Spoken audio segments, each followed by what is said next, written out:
Welcome to our council meeting, 13th, 2026.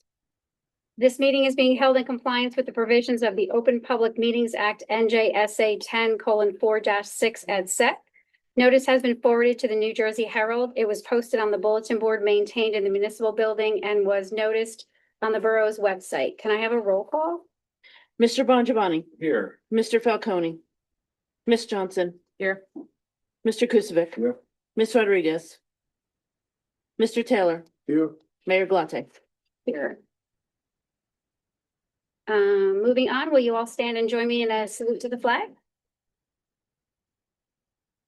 I pledge allegiance to the flag of the United States of America and to the republic for which it stands, one nation, under God, indivisible, with liberty and justice for all.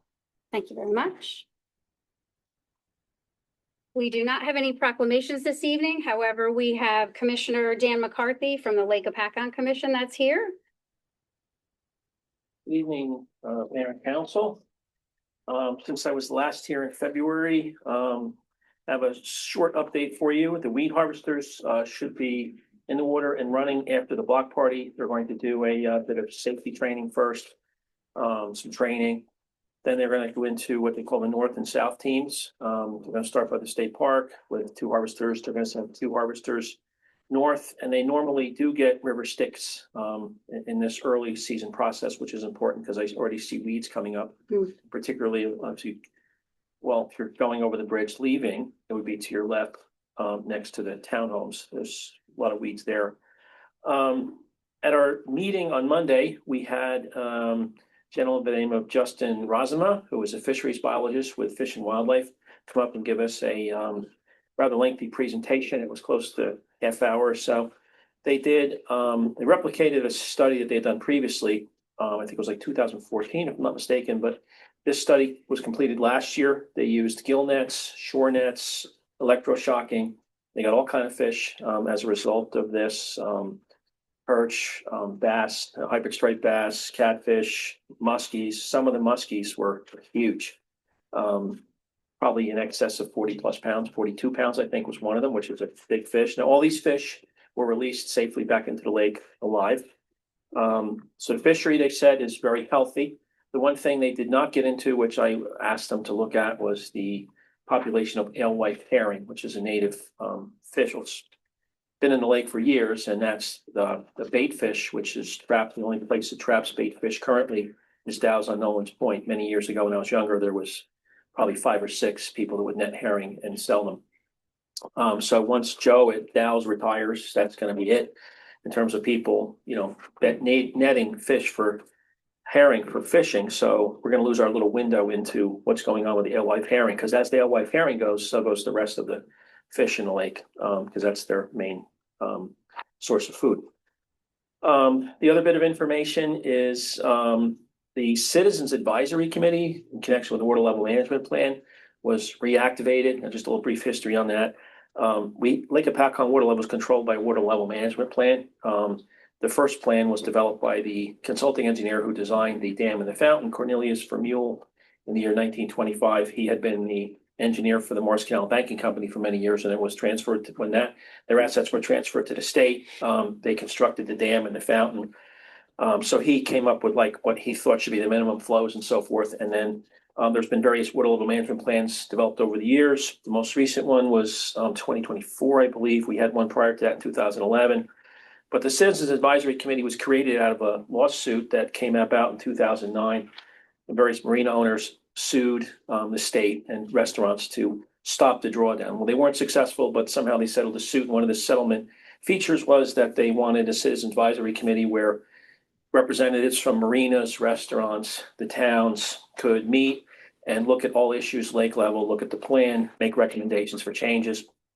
That was run by the state for many years. Then it sat dormant, but we kept pushing and needling them to bring it back. Eventually, when they adopted the most recent plan, they said, okay, we're going to pass the responsibility for the Citizens Advisory Committee, the Lake Hopatcong Commission. So now we run it, and the commission put me in charge of, running it. So we've had a couple meetings earlier in April, and I think we had one in March, where we're trying to get reintroduce ourselves to the topic, get our feet wet and understand what the current concerns are. The most immediate concern always is in the spring, when should they close the gates? When should they reduce the flow to 12 cubic feet per second to allow the water to rise? The state park folks are a little bit conservative because they're worried about damage to people's docks. I think the consensus of the committee is that, well, the concern that happens in early spring when the ice breaks up, depending on what happens in conditions and all that and the winds, when the ice breaks up, if conditions are kind of scary, you can have huge sheets of ice, tens of acres in size, just kind of moving around out there, and they'll just move anything that's in their way out of their way, push docks over. Ice retardant systems, bubble systems, ice heaters, they have nothing they won't fix it because they can't stop it. So there's nothing going to stop that. So our reasoning is, well, when the ice gets soft enough, you should shut the gates and allow the water to come back, because if the lake is down 20 inches or 16 inches or 14 inches, the damage is going to be the same. So you might as well capture the water. So we're trying to get the state park to go along with that concept. That's one of our early efforts that we're trying to push. Lastly, the commission does have a land use committee, which I'm not a part of, but that's been going now for a number of years. It's up to steam. And what happens is any land use application that's within the watershed or affects Lake Apacom comes to the commission reviews it, that we have a planner look at it, and then we send a letter back to the towns to make recommendations, for things like rain gardens. We want to control water runoff, things like that. Initially, I'm going back, rewind a couple of years. This whole thing was kind of met with some skepticism, at some of the local level, towns. But since then, since our administrator, Colleen Lyons, has been a familiar presence, I think the land use boards have got more comfortable with what's going on. And from what I'm hearing, again, I'm not on the committee, but I get the reports and I listen to what they say at the meetings. It seems like the towns are a bit more cognizant of the lake and runoff and things like that. So we seem to have a good rapport with the towns. So all 4 towns, which is a good thing. So the land use people are happy about that on the commission. So my next visit will be August 12th. I can appear sooner if need be, if there's some kind of special crisis or if somebody has any questions. I can come in, available by phone, can reach me at my office or email me. Next commission meeting is June 8th at 7 p.m. Any questions? Dan, can you just share with the group here who is our Citizen Advisory Committee member from Obacco? I believe it's Dr. Fred Steinbaum. Yes. So he's been on the lake forever. We have different views on the drawdown. It's interesting. It's a very opinionated group at the Citizens Advisory Committee. The Marinas don't want any drawdown. Fred, I think, would like a 16. He's going for 16 inches, like the annual drawdown. Vermeulen, in his 1925 report, had it down 30 inches, and it had been 30 inches for decades. Then, as a result of, in like the 1990 plan, they reduced it to 26 inches. They figure, well, 4 inches, it'll come up quicker. Then they reduced it in 2016 to 22 inches under what they call a pilot program. So that, again, if it's not down as far, it doesn't have to come back as fast. But then the question is, a lot of people have built lakeside construction, things like docks and, swim steps, like we have swim steps were built originally with a 30-inch drawdown in mind. Now the water's higher. So we have a lot of ice in the winter pushing against things that, were out of the way until they raised the thing. So this pilot program is under review by the Citizens Advisory Committee. So it's a hot and feisty topic. So, any comments, let us know. Anything else? Yes. Ask a question. In your weed harvesting, do you do Crescent Cove Yes. particular? Yes. And that's the part that you do early in the season? Yes, that's correct. We that'll definitely be- want to get in there. And they know, Mike Calderia, who's our field operations director, he's been around since day one with weed harvesting. He's very sensitive to the area, he knows. And unfortunately, that's actually, if you remember way back on early on, that's when they were in there early and the harvester flipped. So it is kind of a goal, God forbid, it is kind of a goal to get in there early. And I'm watching and I'm on the phone. Got it. So. Thank Do you. you have an opinion about the bubbler system that was put in? I mean, the residents of Crescent Cove feel the bubbler system made a big difference to them the first few years, and now they're not so sure, but I think that might be an issue of maintenance, which we need to take a look at. But do you have any thoughts regarding that? I think I would echo what you said about early on. It seemed to provide a benefit. Right. I think the scientists at the commission, Princeton Hydro, they're a little kind of on the fence about it, like wait and see. Well, they have, Um, they, I think they proposed some kind of, a different solution to that problem. the outside- Alum The treatment. alum yeah. treatments we've been doing Right. there. But I mean, it does seem, at least from the residents themselves, from my own personal experience, that the bubblers were very effective the first few years. That's been my observation because I was in there with the boat Right. and, I think the circulation is good. And the other thing, not to mention fishing again, but the reports with fishing were good too. Right. It's improved. And I will say that I see a lot more people in there in the winter ice fishing than I have in the past. So I don't know if it was the bubblers, but I fished that a lot, and there was times I couldn't even take the boat back there. It was just too many weeds. So, Yeah. You just couldn't maneuver back there. yeah, And a year or so after those bubblers were in, man, the water quality was, you could trout pretty much all the way All the through way. it. Yeah. And the fishing was phenomenal. Yeah. Something's going, I don't know if it's the bubblers, but something in that time frame made it a lot better. We're gonna take a look at that. I have a video of the location of all the bubblers, which we have to go audit and see and make sure everything is working, because the residents in that particular part of town are complaining a lot about the weeds again, so. yeah, well, they are back and they are there and I've Yeah. seen them. Yeah. And, Mike knows, and I'm gonna remind him, hey, when you get going, get out there quick. Yeah. So I don't know, this is another problem with the state. See, residents can apply and contractors apply on behalf of residents for chemical treatments. In the old days, I'm going back 30 years to the regional planning board, which I was a member of. The state would send us every year all applications for herbicide treatments, so we could see who was putting what in the lake and where and what quantities and things like that. We're supposed to get these notifications. We don't. We've been after them to send us, and they're like, well, we have a new system for handling this, and we can't, this is the state speaking. We can't call out Lake Hopatcong specifically. We have to get to our IT department and see if we can, call out what you need to see at Lake Hopatcong, because I'd like to see it to know who's dumping what where. Although we have a lot of weeds in many areas of the lake. In Davis Cove this winter, when I was ice fishing, there was nothing, which was a shock, because where we fish on the northerly shore, we would, normally catch fish out of weed beds, Mhm. pickerel, abundant pickerel, lots of perch. Now, few and far between. And what really got my attention, we normally you put your lure in, your bait, your herring, or your minnow, let's just say, in the winter, and you get weeds, or you're jigging, you pull up weeds. Right. I get no weeds. And what was the really amazing thing was this winter, my son Justin was jigging, and all of his GoPro stuff and cameras. He took a GoPro and attached it to an old mooring whip that we have. And he sent it down a hole and he was watching his jig and he was filming it. And he said to me, there's no weeds down here. I said, really? So then I said, check out some of these other holes. So we took the thing around, we put it in a couple of vacant holes and no weeds in Davis Cove. So I don't know why that is. I'm still trying to get an explanation. But what I'm wondering is if maybe somebody got some pellets, illegally and was dumping them, Right. I don't know what was causing in that area, no weeds. So that's Right. it's a lot of weird things going on with weeds this year, so. Okay, interesting.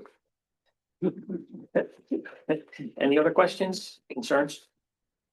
Thank you very much, Thank you so Dan. much. Have a good night. Dan. Bye. Okay, moving on to committee reports. Okay. Before I begin, I would like to remind everyone that the Lake Hopatcong Block Party presented by the Lake Hopatcong Foundation will take place this Saturday, beginning at 10 a.m. It is always a wonderful event for our lake community, and we encourage everyone to come out and enjoy the day. The weather is supposed to be beautiful. I would also like to remind everyone that our Memorial Day Parade will take place on Saturday, May 24th, beginning at 10 a.m. We look forward to honoring the men and women who made the ultimate sacrifice for our country, and we hope to see many residents attending and supporting this important tradition. I would also like to take a moment to thank everyone who helped make our reenactment of Hopatcong's first council meeting on Saturday, May 9th, such a tremendous success. Our very first America 250 event was very well attended, and it was wonderful to see so many residents come out to celebrate our community's history. Thank you as well to New Jersey 12 for taking the time to visit and film the event for us. We appreciated the coverage and the opportunity to showcase Hopatcong's history and our community pride. And I will once again thank Cliff London for all of his work that he did on that project. It was simply amazing.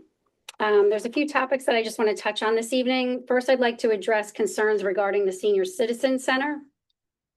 Last week, I was approached by several senior citizens who were genuinely concerned and upset after hearing rumors that the senior center could potentially close, along with the lunch program operated through Sussex County.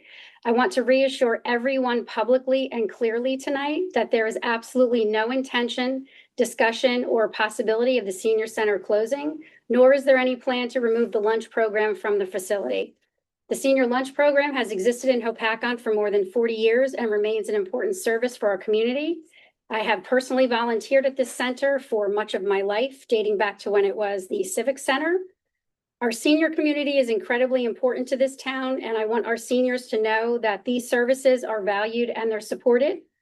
We do recognize that the senior center has experienced some challenges this year, including some staff turnover and operational adjustments. However, we are actively working through those matters and remain committed to maintaining and improving the center for our residents. I would also like to thank the Sussex County Patch and WRNJ Radio for helping share accurate information with the public regarding this matter with the senior center. Additionally, we have recently been made aware of concerns regarding cleanliness and upkeep within the senior center. Some of these concerns involve evening groups and organizations utilizing the building and not always leaving it in the proper conditions afterwards. We are currently meeting with those organizations to address expectations moving forward so that the facility remains clean, welcoming, and respectful for everyone who uses it.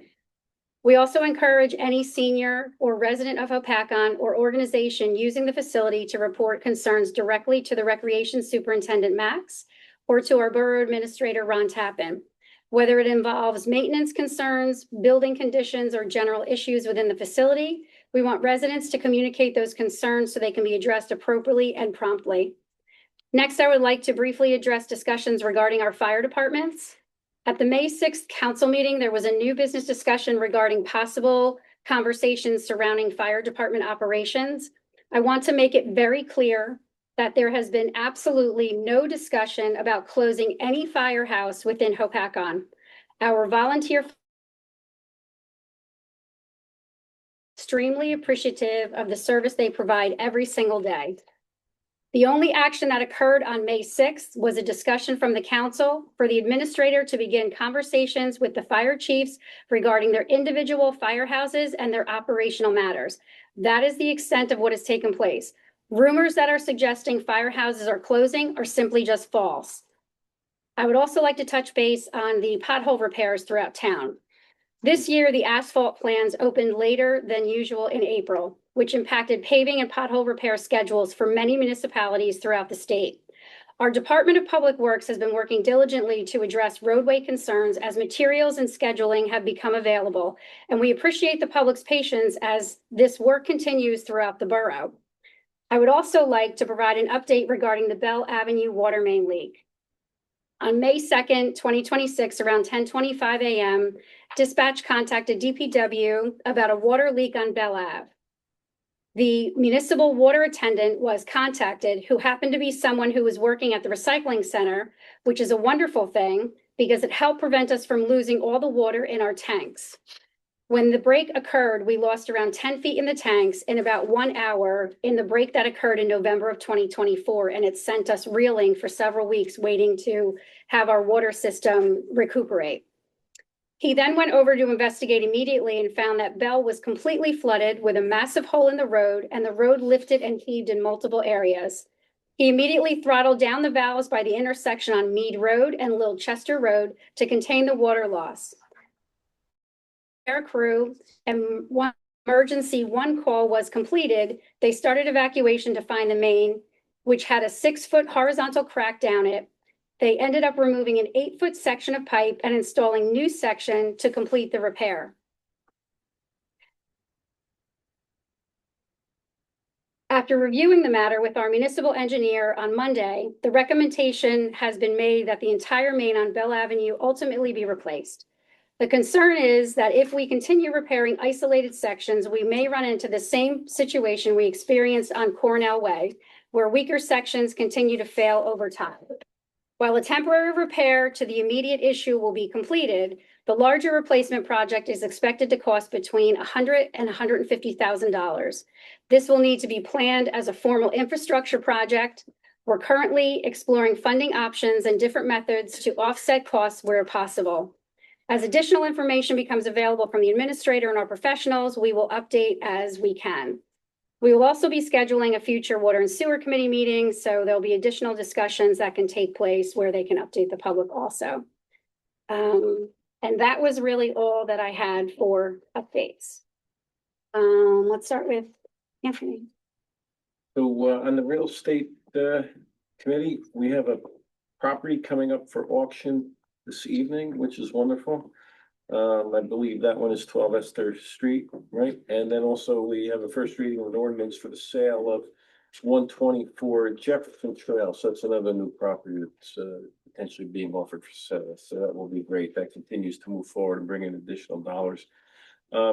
Quickly on the finance side, negotiations continue with the white and blue collar contracts. And regarding the budget, the auditor's here to talk about that. So I will let him give you the details associated with that. Great. That's it for me. Jennifer? I don't have a full committee report, but the Municipal Alliance meeting is on Monday at 7 o'clock over at the administration. Also on Monday, the 18th. Thank you. Jonathan? Yeah, one thing I forgot to bring up at the last meeting was, when we had the shred event, we also were giving out seedlings. We didn't give them all away because of the rain. But we are gonna be bringing them to the block party on Saturday. So if anybody's interested in getting some seedlings, we still have quite a bit left. We'll be giving them out Saturday at the block party. The senior committee met and had their nominations, and I believe Mr. Moore is the president. He'll be the new Pete president. is the vice president. And the other officials, I can't remember them. Well, they have some challenges, so they have to do. the Yeah, so election. some of them will be voted on at the June meeting. Mhm. And that's all I have. Great. Steve? Yeah, thanks for giving the ceiling to my wife. She came home and she went with me in the middle of my yard. I appreciate that. I think I gotta cut around. I don't have any report for a short week. Thank you. Thank you.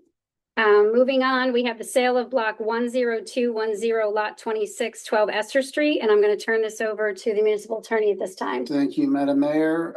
As the mayor indicated, we are now opening the auction for the sale of block 10210 lot 26, commonly known as 12 Esther Street. The auction of this property was authorized by ordinance 12-2026. It is a 1.1722 acre lot with a minimum bid of $5,400. Any bidder whose bid is accepted will be required to pay 10% of the bid price plus $450 upfront by Friday, I was told. And then we'll proceed from there. So anyone in the audience here to bid on, I see a hand in the back. I would like to claim interest in the Okay, very good. And your name is? Agnieszka Witkowski, And do I spell that the way it sounds? Agnieszka. Okay. Last name Wyskowski. You want that? ZYSKOWSKY. Hi. We got it. I, not Y. I apologize. I apologize. Okay, and what is your bid for the property? At the price of $5,400, the minimum bid. Is there anyone else here bid on this property? Going once, going twice, seeing no other bidders. We have one bid, which meets the minimum bid for the property. Ms. Zykowski? Ziskowski, I apologize. Is there a motion? Rod's looking at me. No, keep going. Is there a motion by this council to accept the bid? Make a motion. What's up to bid? Is there a second? A roll call, please. Mr. Bongiovanni, Yes. Ms. Johnson, Yes. Mr. Kukovic, Yes. Mr. Taylor. Yes. Okay. Congratulations. Are you sticking around for the whole meeting? No, I won't speak. You're gonna skip out? No. Smart girl. Okay, I just want contact information, so. We got it. You got it? Okay. Got it. We're, That ends the auction. Thank you. thank you very much. Thank Thank you. Moving on to public comment, can I have a motion to open to the public? For a second. All those in favor? Aye. Abstentions? Meeting is open to the public.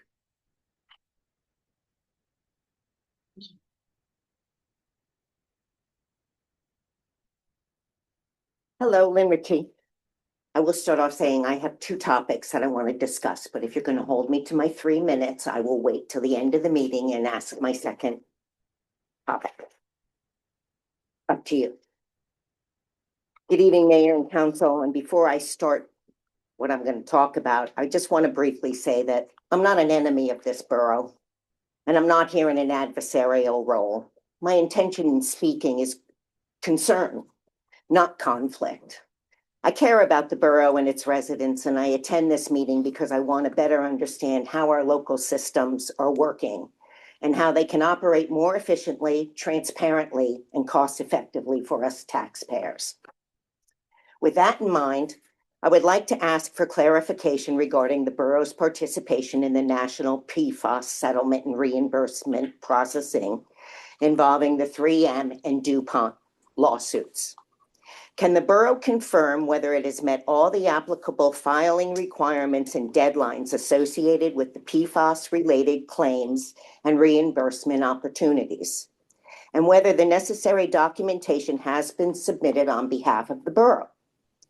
In addition, is the borough currently preparing for any upcoming or remaining deadlines related to the PFAS settlement funds and taking appropriate steps to ensure that it is positioned to receive all eligible reimbursements and settlement allocations related to testing, treatment, infrastructure, and remediation costs?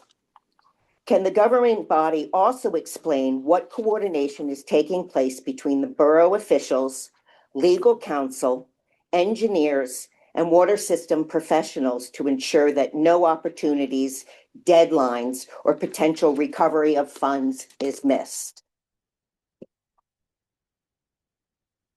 My intent in asking is simply to ensure transparency and clarity for residents regarding how the borough is managing a significant environmental and financial responsibilities that may have long-term impact on us taxpayers. Thank you. Want me to come back for round two? Or you want to hear? You're under 3. Okay. My second question is, I'd like to ask several questions regarding the borough's oversight of land use board approvals and related construction permits. Can the borough explain what formal processes exist to monitor and enforce compliance with open land use board approvals and construction permits to ensure approved work is completed, properly inspected, and officially closed out? Specifically, how long are permits and approvals permitted to remain open before expiration, renewal, enforcement action, or review is required? What system is used to track aging, inactive, or unresolved permits to ensure projects do not remain indefinitely open without completion or oversight? In addition, once approved improvements are completed and inspected, what procedure exists to notify or coordinate with the tax assessor so properties can be reviewed for potential assessments or reassessments, and that they added value appropriately reflected on the tax rolls? Has the borough conducted any review or audit of long-term open permits or approvals to determine whether completed work may have not been properly closed out, inspected, or assessed?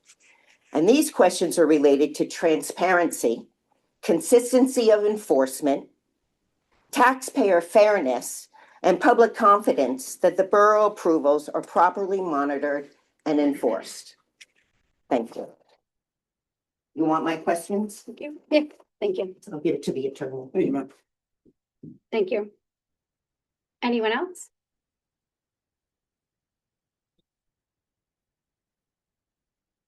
Good evening, Michael Gervis, 48 Tufts Trail. Seeing as there, as from what I read, there's no other opportunity for public comment prior to the vote. I'd like to ask if I could utilize a brief time now and then reserve some period for secondary comment, public comment. It does say that I can ask for extensions. This would sort of be a modification of my time. We have 2 sections for public comment, so. Okay, well, it said that Yeah. you can speak once. I just wanted to, or I Oh. believe you can. So yes, it says. Yeah, once. no. Okay, thank you. It's very simple. I'm just asking about the budget. I appreciate all the work that has been done by every council member in their own capacity. I appreciate what the finance committee has done.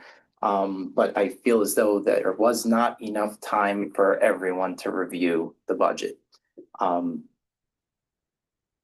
I'm just asking if you can, I know we're voting on it. I don't know the procedures. I'm learning as I go here, but I'd love to table it and put a secondary set of eyes or multiple eyes on it. 2 years in a row with a 9% increase, it may have changed the secondary one, in which case I apologize, but still another increase after another. I'm a relatively new resident here and that's it's unsettling to say the least.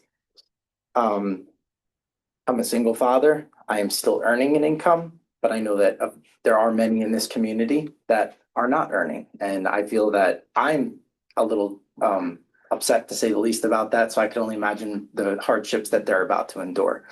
That's all I have. Thank you. Thank you. Anyone else? Pete? Pete Franklin, I was at the Board of Health meeting and we brought up a septic ordinance and all of that. I just wanted to speak out in support of that, only because if we have various of our residents and all that having their septic go into the lake, how can we face the ICE people when they come and say, well, you've got all these septics flowing in there? Is that polluting, and will we be polluting? And I think you get the idea. So, Christine, support it. Thanks, Pete. Anyone else? Not seeing anything, motion to bring it back. Okay. I'm sorry. Hi, I'm Cassandra and I live on DeVito Trail. And about a month ago, we had a water main break and they closed down the road. And then I think they did some repairs, possibly because there's still air in the water lines. And the road on the corner of DeVito and Northwestern is still tore up with the DPW horses. So I'm just trying to figure out when that's gonna get fixed, because it took a very long time to get our roads paved. And now that they were paved and they were beautiful, it's ripped up and there's rocks everywhere. So I'm just trying to figure out how to avoid, because the way that there's a square here and a square here, so everybody kind of drives through them. And to turn on to DeVito from Northwestern, you take the risk of hitting somebody who's coming out of DeVito, trying to avoid the holes. So I was just kind of trying to see if there's an ETA on repair. Can you? I got it. I'm sorry, I got here late, so I don't know. No, Yeah, I'm that's okay. taking all your information. The corner of DeVito and Northwestern. Can you leave your phone number with us? Yeah. Because then Ron can call you directly tomorrow about that. That's totally fine. Thank you. Okay, thank you. Anyone else? Not seeing anything, motion to bring it back? Motion. Second. All those in favor? Are we gonna answer any of the questions that were asked of them, that were asked of us? We have the questions from Lynn. As for the budget questions, the auditor is here. Pete gave us support of the ordinance and Ron's gonna get back to Cassandra.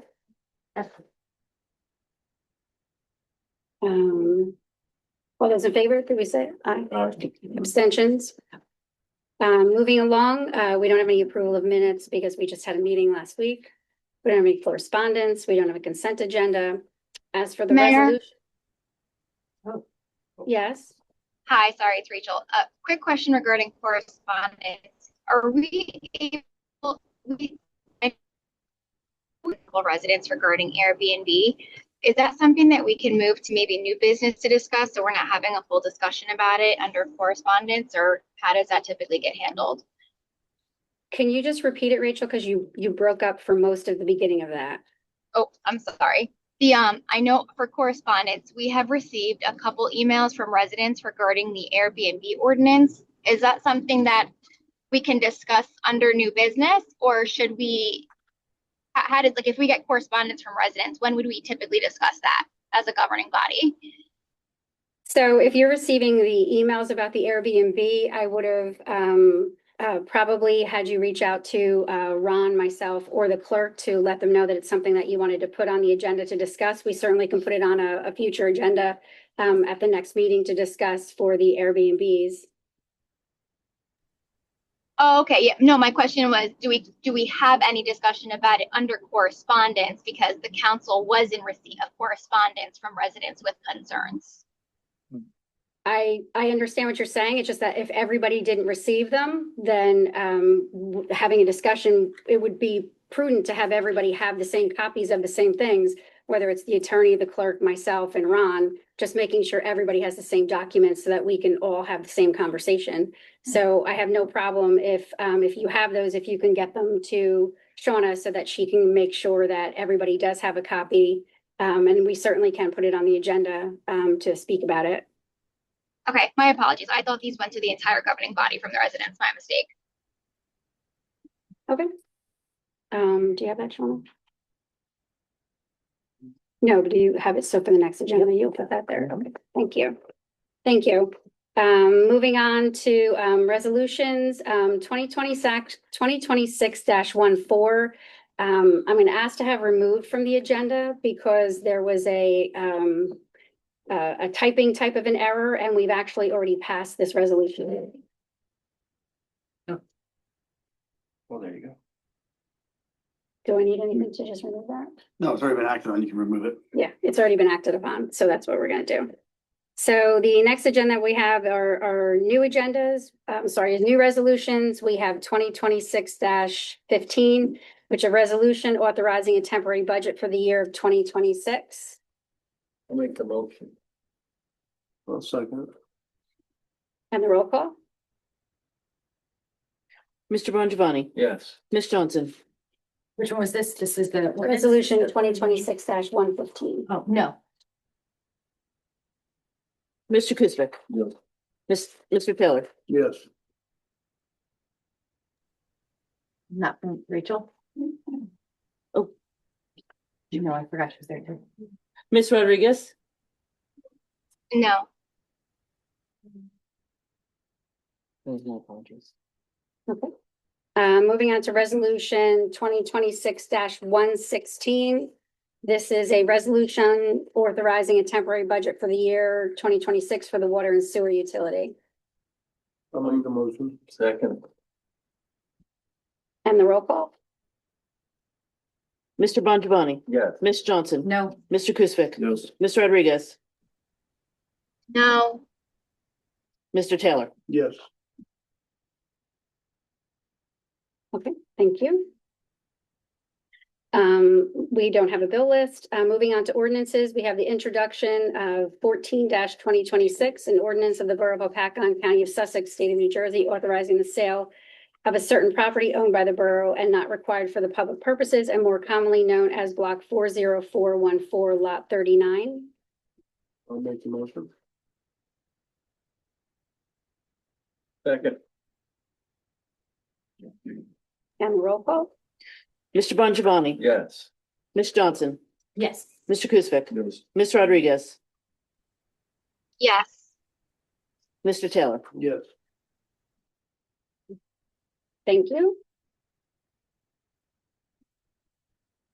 Moving on to ordinance 13-2026, calendar year 2026 ordinance to exceed the municipal budget appropriation limits and to establish the cap bank. I need a motion to open to the public. Motion. Second. All those in favor? All right. This meeting is open for this ordinance to the public 13-2026 in reference to the establishment of the cap bank. Not seeing anything, motion to bring it back. I'll make the motion. So, Can I have a motion on the ordinance? Make a motion. I'll second. That's what you were. just need the. A roll call. Mr. Bongiovanni, Yes. Ms. Johnson. Yes. Mr. Kuzic, Ms. Rodriguez, No. Mr. Taylor. Yes. Okay, thank you very much. Thank you for keeping the lights on. Moving to old business, No, now we need a motion to approve. a motion to approve. Yep. I was moving too fast. So Mhm. can we have a motion to approve I'll make the motion. Second. and the roll call? Mr. Bongiovanni, Yes. Ms. Johnson, No. Mr. Kuzic, Yes. Ms. Rodriguez, No. Mr. Taylor. Yes. Now moving on to old business. We have the adoption of the 2026 municipal budget. We have our auditor, Ray Sarinelli, here from Nisavacia, and he will be doing the presentation for us. Great. On screen? Yeah, we could, yeah. Okay.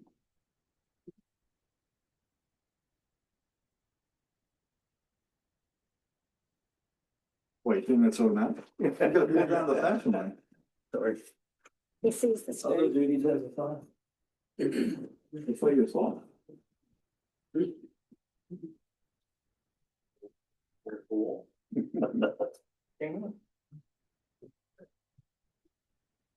It's the reenactment all over again. It's on. It's not echoing, that's the good part.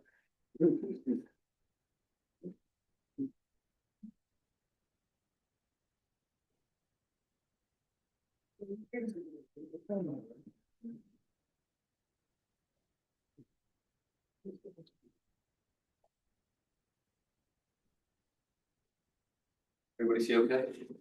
Everybody see okay? Hmm? Good. There's copies of the presentation here in the front if you want to follow along on paper. I don't know if there's enough for everybody, but if anybody needs one, just. Okay, so we're gonna talk about the 2026 municipal budget tonight. We've had some interesting developments that I want to make everybody aware of. So this year is Hopakong's year in a 3-year period, a 3-year rotation of being reviewed by the state of New Jersey. And so part of that process is the state reviews not only the budget, but the financial statements together. They have to approve everything before the budget can be adopted. The state has been overwhelmed this year with the amount of budgets that they've had to review in a very short time frame. And so we did not get their review comments until about 5 o'clock today. Their comments, I've reviewed the comments. I don't really have any concerns over the comments, but did not have enough time to reply and get their approval to adopt the budget.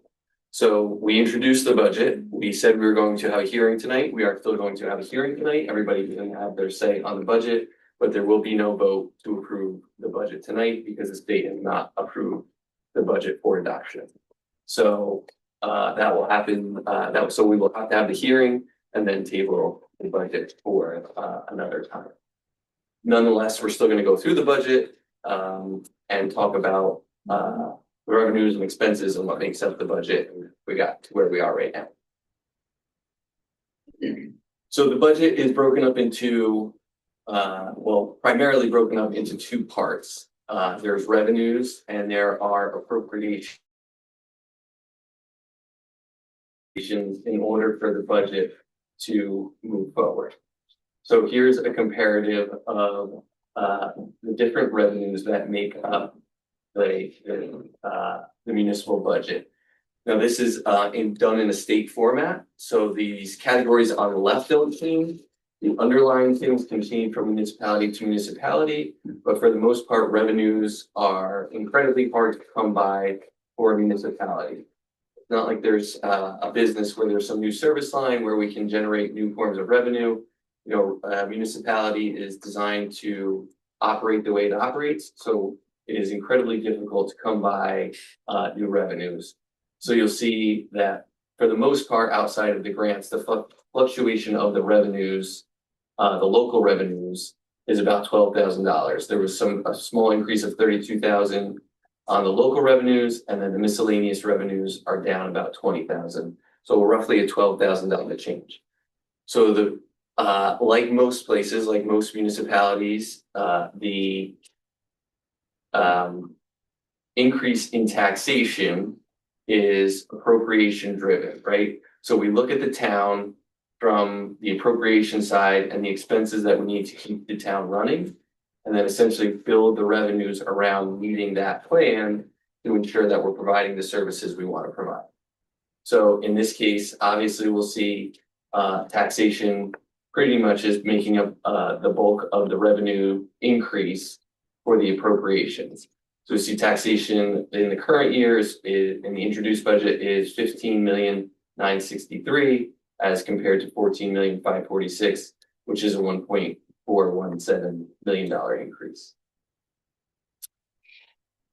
Question.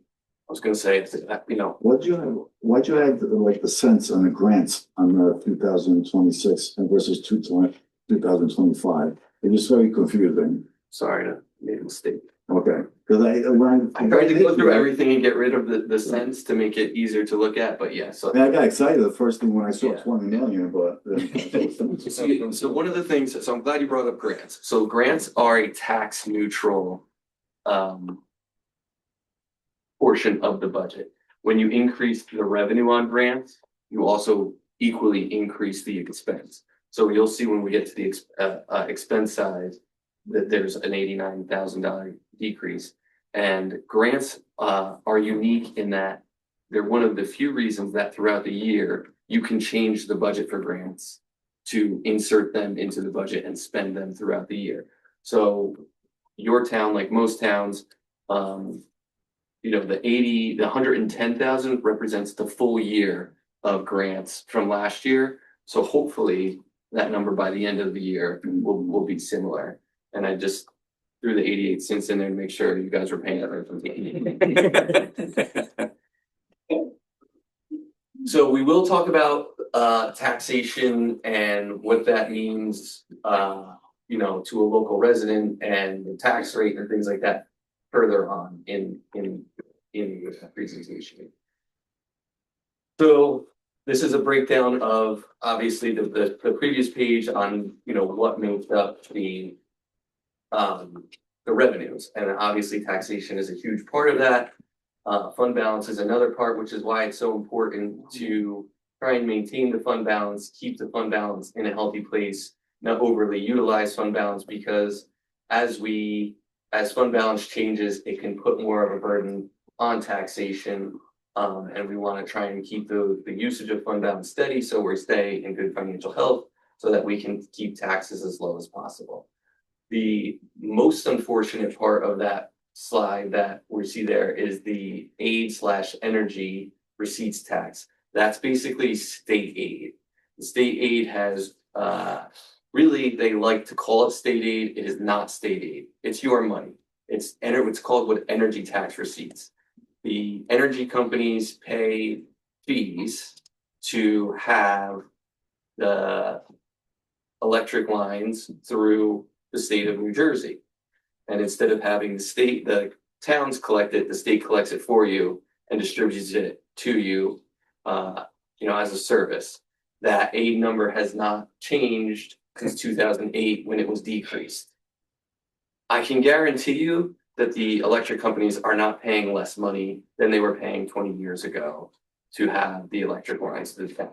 So unfortunately, state aid has not helped municipalities. And that's not just OPACA, that's municipalities in general. So that obviously puts a lot more of a burden on the local. So here's just a recap of the tax levy cap. For those that don't know, there are two caps that come into play.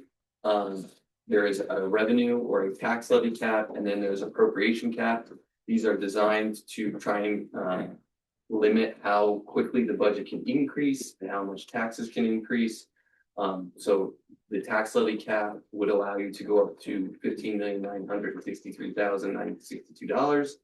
The current level of taxation is $15,963,962, which means you are compliant with the tax levy cap. So here are the budgeted appropriations.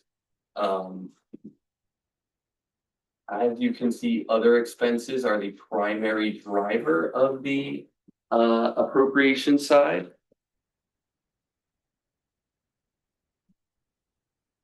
So we've talked about this when I was here prior to the introduction of the budget, but for those that weren't here for that meeting, there's really two line items that are driving the entirety of the increase, or the largest portion of the increase in the budget. So the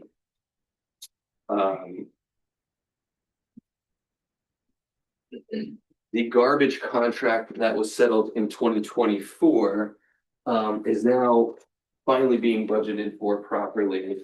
The biggest thing of when that contract was settled is that it did not appear that the contract was increasing too dramatically because the tipping fees were now no longer included in the contract. The tipping fees are somewhere close to $600,000 per year. So when the contract was settled, it appeared like there was actually still an increase, even though the portion was taken out, but there was about a $50,000 increase in the contract, which seemed great at the time, but we were pulling roughly $600,000 out of the contract. So that amount. So between the increases that were done over 24 and 25, we've absorbed some of that cost, but the garbage contract is increasing $503,000 in this 2026 budget. The other line item of expense that's driving the budget is health insurance. This is affecting everybody statewide because the state health benefit plan increased 36.5%. There are some private providers and some joint insurance funds that municipalities can belong to that had slightly less increases to the municipalities. But for the most part, the lowest increase in health insurance that I saw was around 18%. So most municipalities were experiencing an 18 to a 36.5% increase in health insurance. So your increase for health insurance this year is $529,000. So just those two line items are $1,032,000 of increase in the appropriations. So those are items that have to be budgeted for that are pretty much out of your control, particularly over the last several garbage contract years. Most towns have been experiencing anywhere from a 50 to 150% increase in their garbage contract. And so while a lot of towns aren't experiencing that in this specific year, over the last 3 years, it has been a pretty significant issue for a lot of towns. And in this case, the health insurance has affected every single town in the state of New Jersey. Other than that, the increases are primarily inflationary. In fact, if you take out those two line items, in fact, we can go back just a little bit. Your tax increase is $1,417,000. If you take out the $1,032,000, you're looking at a $359,000 increase, which would be a 2.6% increase. Inflation in 2025 was 2.9%. So your budget comes in less than inflation if it not for those two line items. So a lot of effort was put into keeping those expenses down. It's pretty much impossible to try and keep expenses down under the current economy, right? Inflation is affecting everybody. It's affecting the borough as well. So, the appropriations are really what, as I stated earlier, driving the tax increase. So we know where the money comes from. Here's where the money goes. There's about $7.2 million or 35% of the budget goes to salary and wages, which are contractual costs, which means they are incredibly difficult to control. Another 8.3 million in other expenses. Then you have your statutory charges, which are 2.2 million. Again, those are costs out of your control. Then we have capital grants and debt service and the reserve for uncollected taxes. Questions on the appropriation side of the budget? No. So again, I mentioned that there is a levy cap and an appropriation cap. Here we have the appropriation cap. The total current fund budget is 20 million. There are some expenses that are outside the cap. Roughly $4 million of the expenses are outside the cap. In this case, the current fund inside the cap is $16,914,954. Well, allowed $16,914,954, which means your budget is compliant. So now we're going to talk a little bit about the tax increase and where some of the taxes go, right? We're only talking about the municipal portion of the budget tonight. We don't control the county portion and we don't control the school portion. We're really solely focused on the municipal. So we look at the tax rate is going from 0.581 to 0.639, or roughly roughly a 10% increase. We'll round it to 10% increase. So a lot of times I like to talk about what that means in dollar values. People hear 10% and they think, well, taxes must be going up millions of dollars and I'm going to have huge tax increase. And while yes, 10% is not an ideal tax increase. It's not good, but it's what your borough needs to function based on the contractual obligations, as I mentioned, the garbage and the health insurance.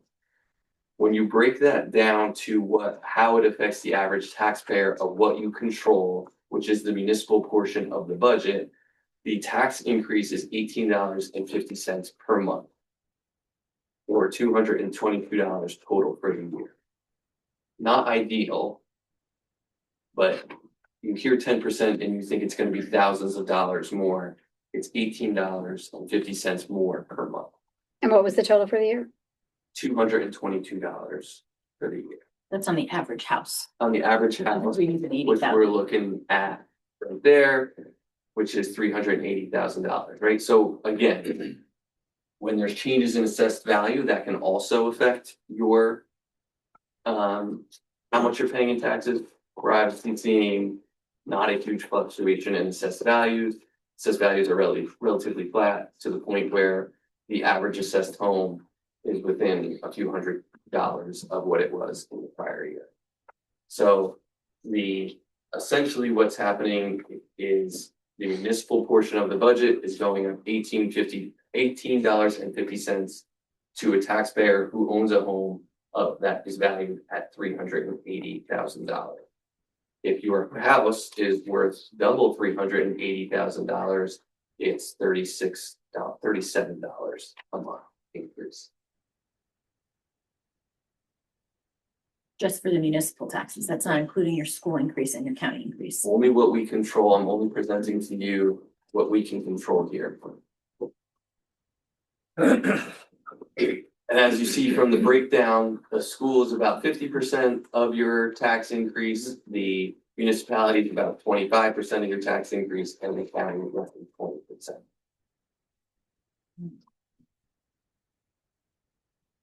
Any questions on that? That is a difficult part of the budget works to explain. Still not ideal. I mean, I do think if you look at the tipping fees, which we missed for 2.5 years now, and that's great deal financially wise. I think besides the health there, which we have no control. Yeah, those two line items you don't have any. And they're relatively speaking, everything else is flat rate anyway, so. 2.6%. Yeah, So it's the 2.6%. And what was the number of this budget from last year's budget? It was $300,000, did you say? The number between what last year's budget was exactly and then this year's budget, 1.4. $4 million. The tax increase is 1.4. but minus the two items that we Oh, if can. we take those two out, yeah, it would be roughly about 350,000. So this budget is only 350. For the portion outside of those two line items, it would be 350,000. So this budget for 2026 is only $350,000 more than the 2025 budget minus those two items for healthcare and the tipping fees. Well, I think the health coverage, we have no control, absolutely, but I think tipping fees was definitely like us internally. Yeah, we had that. That's like, you know, besides everything else is flat, you know, across.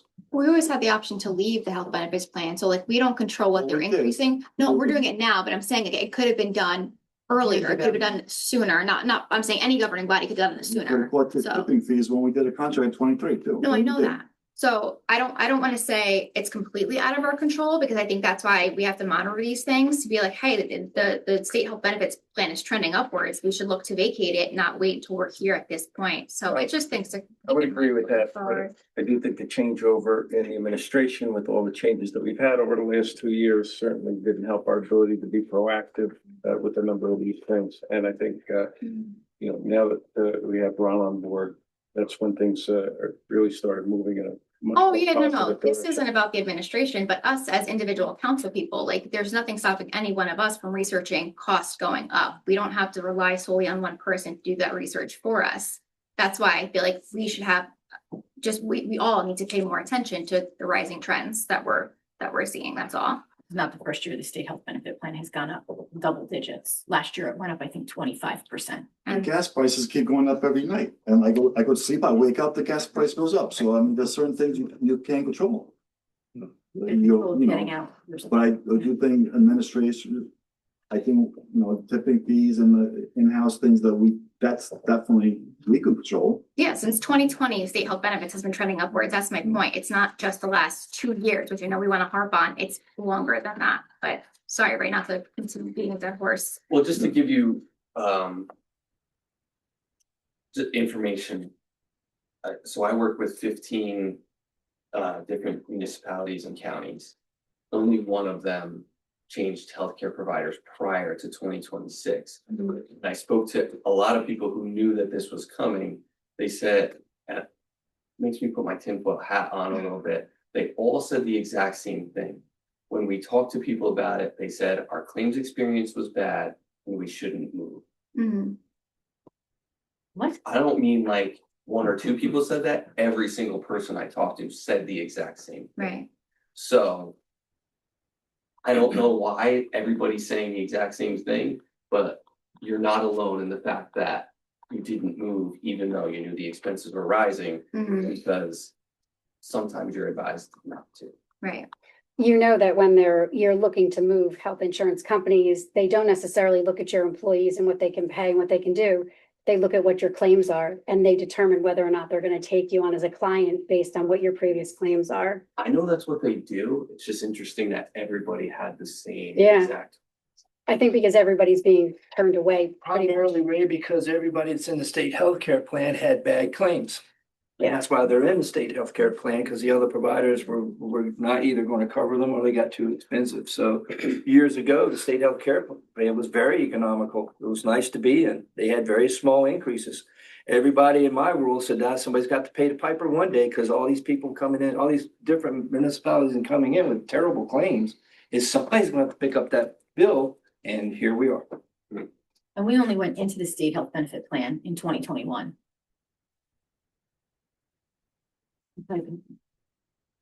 It was cheaper to go there.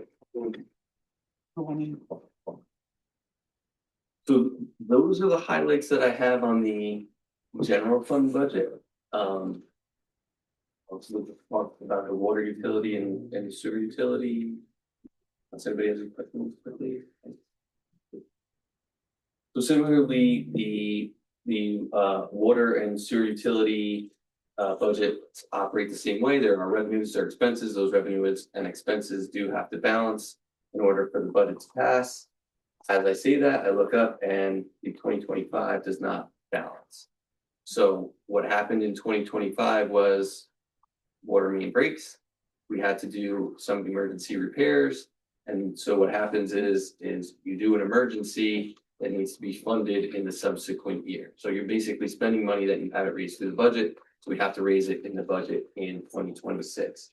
What happens when you do that is that you've now created an expense that doesn't have a matching revenue and their budget doesn't match, confusing everybody in the room but me. Yeah. So the 2026 budget, you'll notice that the statutory expenses went from 40,600 to 199,250. That's paying for the increased operational and salary and wage costs that occurred in 2025. As we move into 2026, we're probably going to need to look at the water rates and the water expenses moving forward. Because there is an increased cost driving up the appropriation side, the only way to balance that budget is to ensure that we have enough revenue to pay for things.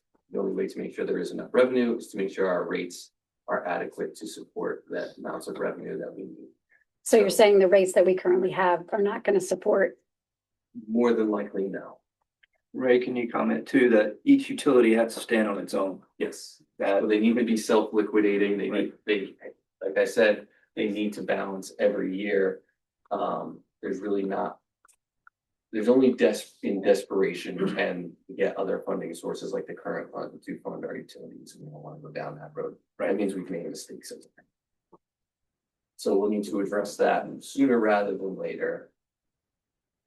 To ensure that the water utility can remain self-liquidating is what it's called when the budget is balanced. We're gonna end on a high spot, which is the sewer utility as a balanced budget, doesn't have any extraordinary expenses. We're continuing to pay down our debt, and we've gotten to a balanced budget without having to look at rates or anything else. It's in a, I'll say, a fair spot. Fund balance looks good. Rates seem okay. We just need to keep it on.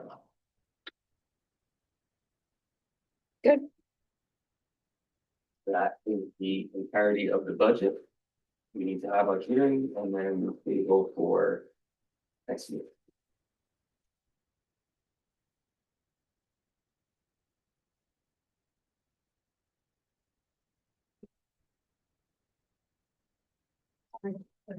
Well, you have to open up the public comment. Public hearing before you.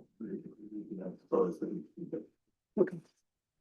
Can I have a motion to open this up to the public? Second. All those in favor? So, the meeting is open, for this, this resolution, that we just discussed with the budget. If anybody has any budgetary questions, they can come forward and ask them.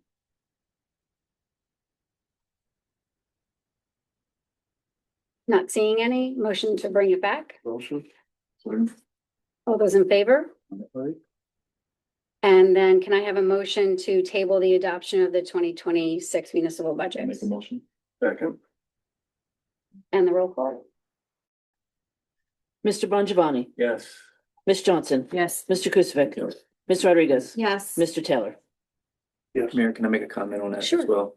That is reason why we had two resolutions on tonight for the approval of an additional temporary budget. Is because we knew we were gonna have to table this. So starting tomorrow, if we didn't have an approved temporary budget, we didn't have any budget. So we had to put that in place so that we can still keep the lights on and still keep the business going. So that's why those temporary budgets were, resolutions were in place. We're not adding to the budget. We're just, we got. So if that was stuck with time. voted, if that was voted down, what would have happened? I don't know. That's new ground for me, council. I've never been anywhere where the budget was voted down and or we didn't approve a first read budget and we didn't have a temporary budget. Ray, that sounds like DEFCON 5 to me, but I don't know. I'm not sure. So I do have a question about that though, because in the email, so we got these resolutions at 5:09 this evening with no explanation given behind with that statement. So if statements like that are going to be provided, I do request they're provided ahead of time. And again, I think we made it pretty clear. I'm not comfortable voting on anything regarding the budget when we haven't even gotten any type of updated copy. So I think to emphasize the importance of some of these resolutions, maybe that would be helpful in explaining prior to council voting on something that's so imperative. I'm sorry, Ray, can you answer that, why that happened that way? We didn't get the review comments until 5 o'clock, so we thought we were hopefully going to be able to move forward with the budget tonight. Oh, no, I understand. I'm saying when these were circulated, to preface that though, as Probably should have explained those. no problem. I'm just saying that, yeah, if we can going forward, maybe explain that, that would also be helpful. Thank you. Talk about a scramble. We were in one. We were, Well, we didn't know till the end of the day I know. that it wasn't going to be approved. trust me when I tell you. I think we did it in as timely a manner as possible. We called every agency I have known in the last 20 years with the mayor, myself, and a lot of other people from the county calling DCA to try to get help on this. I've called people I would have never thought I'd pick the phone up for. So it's the world we're in these days. And in the So we states, got the review. we got the review. So. All right. Anyway, moving along. Thank you very much, Ray. You're welcome to stay and entertain yourself at the rest of our meeting or your. Thanks, Ray. You can go with your kids' bed. Thank you very much. You're not sleeping, all right? Take it, Rick. Okay, moving on to cannabis. Ron, do you have an update for us? No, that's just on the, Jennifer put out an email, what, a week ago? About getting any additional items. We get those queued up, we can get those to John, I'll get those to John, we can include that in the conversation for the next land use meeting. And land use meeting will hear it, and they'll probably, my guess is they'll hear it and they'll say, okay, they need extra time or they need extra questions answered. I don't know. I can't answer for the entire board. But I'm sure, I'm positive we'll be going back to the land use board multiple times after this one. So we'll get on most of it we can get up front about it. So that's it on cannabis. So the 19th. 19th, yeah. So I 19th. did get feedback, just so we're Okay. being open. I did get feedback from 4 of the 5 Okay. people, the council members. The general consensus was 250 feet from everything. On the access and setbacks. I can put this in an email to you. Yeah, please. I will. But I want it also to be discussed. The initial licensing fee, I got $5,000 and then a renewal fee of $2,500, the initial license 5, and then the initial fee 10 and the renewal 5. I think 10 and 5 would be a good, unless the rest of the council disagrees with that, I think that's a good number. For the quarterly basis, because taxes and sewer are on the same quarterly basis, doing maybe the cannabis on the same as the water, so that's kind of offset so that our tax collector is not collecting 3 kinds of taxes at the same time, especially since one of them is going to be in cash. Mm. And then I just want to be sure because, the council has spent a lot of time and some money on this, especially with the engineer who's been so wonderful with the amendment to the master plan and the draft ordinance, that I feel like this is what Ray is saying is this is an opportunity for the borough to bring in revenue that we don't have.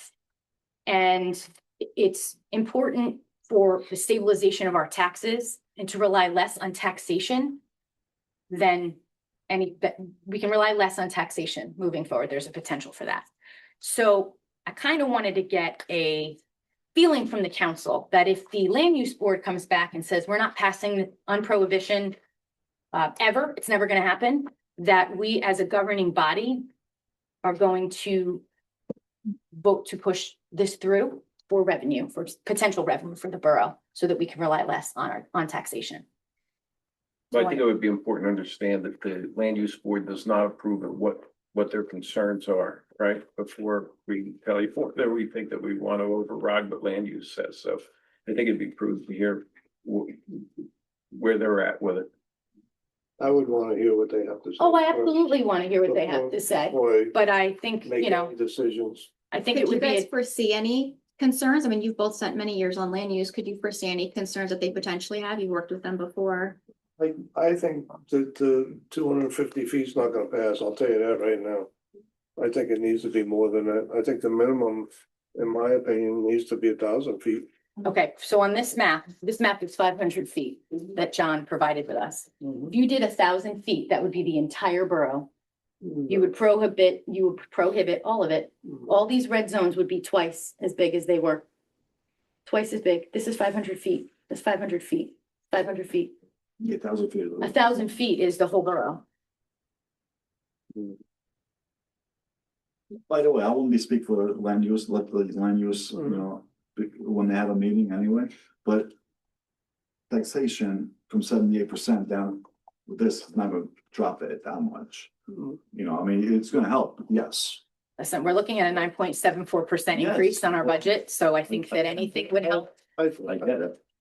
I think it's gonna be more than 250, that's all I'm saying. Well, that was when I, in doing what I did and, right, getting a sense of the council, the 250 feet was I the think the consensus. borough's a little longer and wider than 2,000 feet. So Sorry? I think the borough's a little longer and wider than 2,000 feet. The so- zones around those are, on the map, are 500 feet. So if you double all of those, it's nowhere, can't put it anywhere. Let's look at what you're looking at. That doesn't make sense to me. Well, again, that's the 19th, we'll get it in front of them and we'll I know. have what I have, John Reschke's map. I understand. I've seen it. So we're waiting to hear what the land use board has to say. So I'll put that in an email to you, Yeah, Ron, please. about. Yes, thank you. Thank you. Okay. Moving on to new business, the council committees. We didn't receive any documentation to pass out, so. Yeah, so what I got from Franklin was not their ordinance. And like I said, it's right on the website. So what I'll do is I will email it around to everybody. Once I pull it from the website, what they sent me was their mayor and council format, which is state statute, which we all know we have.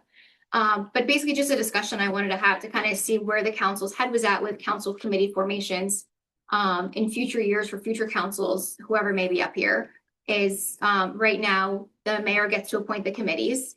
And, you know, Franklin does it where the council themselves, they formulate their committees and who's going to be on them. So they make sure that the committees are evenly stacked.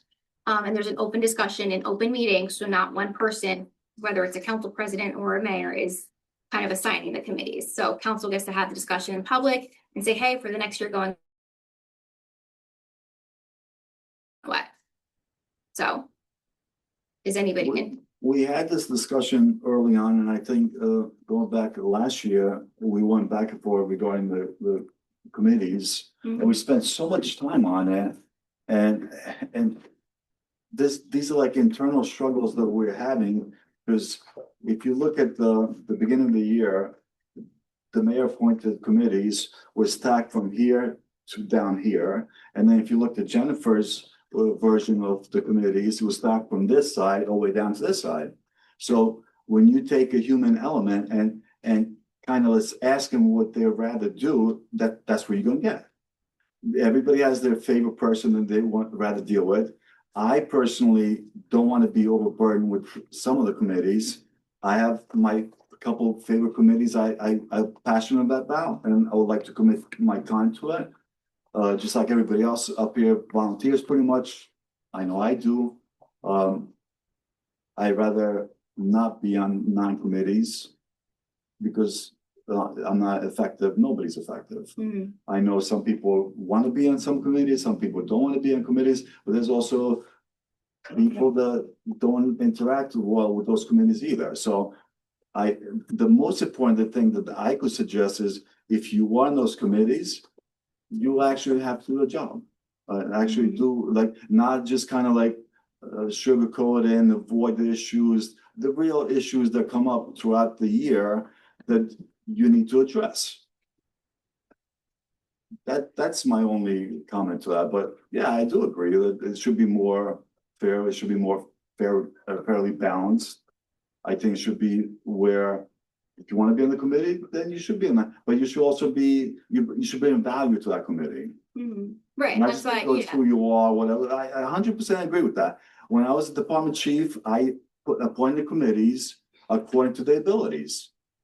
And, you know, not because I liked you, I didn't like you, is if you're capable of doing that committee. But that comes with responsibilities too.